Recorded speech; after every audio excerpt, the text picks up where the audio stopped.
திருப்போரூர் கந்தசுவாமி கோயிலின் பிரம்மோற்சவ பெருவிழாவின் முக்கிய நிகழ்வான வள்ளி முருகப்பெருமான் திருக்கல்யாணம் நேற்று நடைபெற்றது.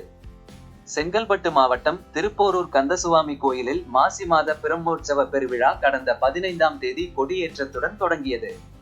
தொடர்ந்து 13 நாட்கள் நடைபெறும் விழாவில் கடந்த வாரம் தேரோட்டம், தெப்ப உற்சவம் உள்ளிட்டவை நிறைவேறிய நிலையில் நேற்று நிறைவு நாளில் முக்கிய நிகழ்வான திருக்கல்யாண வைபவம் சிறப்பாக நடைபெற்றது.